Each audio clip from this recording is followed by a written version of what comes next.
This channel does not promote any violent, harmful, or illegal activities. All content provided by this channel is meant for an educational purpose only. ডাক্তারের মৃত্যুতে রহস্য ঘনাচ্ছে কেন? আপনাকে জানিয়ে রাখি, ময়নাতদন্তের প্রাথমিক রিপোর্টে চাঞ্চল্যকর তথ্য। দীপ্র ভট্টাচার্যের শরীরে কিছু ইনজেক্ট করা হয়েছিল, যার জেরেই মাল্টি অর্গান ফেলিওর হয়ে মৃত্যু হয়েছে ঝাড়গ্রাম মেডিকেল চিকিৎসকের। আরও বিস্তারিত রিপোর্টের অপেক্ষায় পরিবার।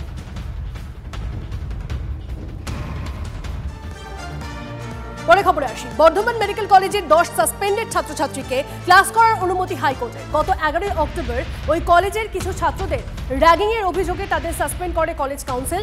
ক্লাস এবং হস্টেলে ঢোকা নিষিদ্ধ করা হয়। আজ বিচারপতি জয় সেনগুপ্ত তাদের ক্লাস করার নির্দেশ দিয়েছেন, তবে এখনই হস্টেলে ঢুকতে পারবেন না ওই ছাত্ররা।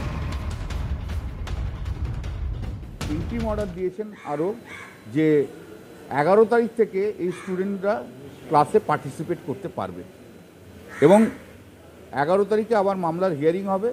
বর্ধমান মেডিকেল কলেজ আজকে অ্যাপিয়ার করেনি, তো সেই জন্য তাদেরকে ডিরেকশন দিয়েছে 11 তারিখে সমস্ত রেকর্ড নিয়ে অ্যাপিয়ার করতে।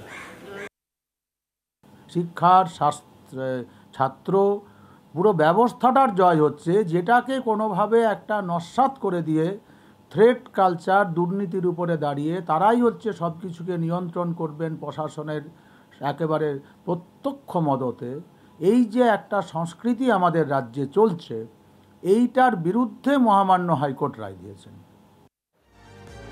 স্কুল ছাত্রীদের নিরাপত্তা ও সচেতনতা এবার বিশেষ উদ্যোগ এসএফআই এর। মধ্যমগ্রামের প্রতিটি স্কুলের গেটের বাইরে চালু করা হলো তিলোত্তমা কমপ্লেইন বক্স। ছাত্রীরা তাদের অভাব অভিযোগের কথা জানাতে পারবেন এই বক্সে। এসএফআই মধ্যমগ্রাম 1 নম্বর অঞ্চল কমিটির উদ্যোগে এলাকার 2টি স্কুলে চালু হয়েছে তিলোত্তমা কমপ্লেইন বক্স।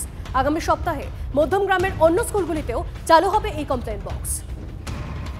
এই ড্রপ বক্স আমরা খুলে দেখব, যা যা অভিযোগ জমা পড়বে সেই অভিযোগ নিয়ে যেখানে স্কুল কর্তৃপক্ষের কাছে যাওয়ার সেখানে স্কুল কর্তৃপক্ষের কাছে যাওয়া হবে, যেখানে প্রশাসনিক মহলে যাওয়ার ব্যাপার সেখানে যাওয়া হবে।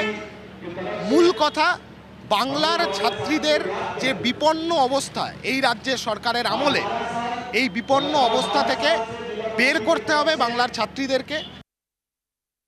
এইসব বসিয়ে আর কিছু তো লাভ নেই।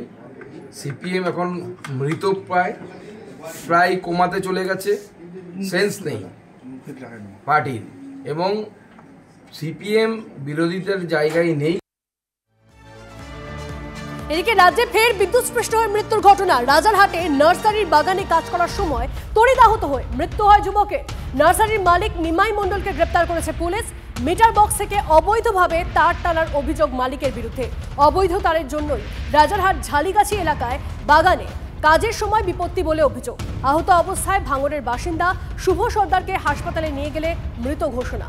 অভিযোগ, শুভর পরিবার হাসপাতালে পৌঁছলে তাদের ফোন নিয়ে চম্পট দেয় নার্সারি কর্মীরা। পরিকল্পিতভাবে খুনের অভিযোগ যুবকের পরিবারের। রাজারহাট থানায় অভিযোগ দায়ের। নার্সারি বাগানে কাজ করতে করতে কারণ শর্ট সার্কিট হয়ে মারা গেছে। এবার ওরা নিয়ে এসছে, 4 জন নিয়ে এসেছিল এখানে। নিয়ে এসে ডাক্তার বলছে মারা গেছে, ওরা ফেলে দিয়ে পালিয়ে গেছে। ওর বাবা এসেছিলো ছেলেটার, বাবার ফোনটা কেড়ে নিয়ে অলরেডি ওরা পালিয়ে গেছে। ফোন কাউকে করতে দিচ্ছে না। ওই ডাক্তার বলছে পালিয়ে গেছে, আমরা কি করবো? তাহলে যদি পালিয়ে যায়, তাহলে ডাক্তারখানায় যে কেউ যদি মারপিট করে, কেউ মারে, তাহলে তার মানে এটা কে দেবে? সেফটি নেই, তাহলে এখানে কেউ সেফটি নেই। 4 জন মিলে পালিয়ে গেলে একটা রুগী রেখে, পেশেন্ট রেখে। এখানে কারেন্ট শর্ট খেয়েছে, ও 6-7 বছর এখানে কাজ করে। না কোনো ঝামেলা নেই, ওইতেই তো সবকিছু দেখাশোনা ওইতেই সব করে। কারেন্ট শর্ট খেয়েছে। আর এইভাবে যে তারগুলো এইভাবে ঝুলে রয়েছে, এই পাশে ওই পাশে ঝুলছে, এই পাশে ঝুলছে, এখানে বোর্ডে তার, ও তার কালকেরে কেটে গিয়েছে। অরক্ষিত অবস্থায় বিদ্যুৎবাহী তার, আর সেই বিদ্যুৎবাহী তারে বিদ্যুৎ পৃষ্ঠ হয়ে মৃত্যু হলো বছর 22-এর যুবক শুভ সর্দার। এবং আমরা এই মুহূর্তে দাঁড়িয়ে রয়েছি ঝালিগাছি সেই নার্সারিতে। এইখানে পুরো খোলা তার, অর্থাৎ বিদ্যুৎবাহী খোলা তারের যৌতুকগৃহ। একটু দেখাবার চেষ্টা করি। ঠিক এই দিকে এইভাবে অসুরক্ষিত অবস্থায় ঝুলছে তার।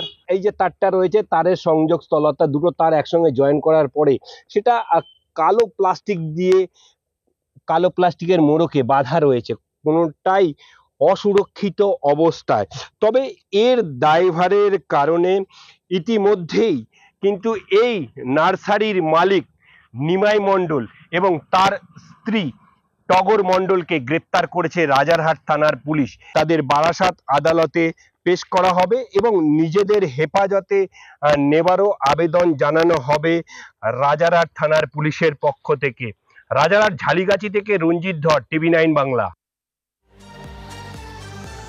এদিকে খাগড়াগড় বিস্ফোরণে সন্দেহভাজন জেএমবি জঙ্গিকে জামিন। সন্দেহভাজন জেএমবি জঙ্গি কালিমকে জামিন হাইকোর্টের। 2016 সালে কালিম ওরফে আজাদকে গ্রেপ্তার করে এসটিএফ। ইতিমধ্যেই 8 বছর জেল খেটেছে আব্দুল কালিম।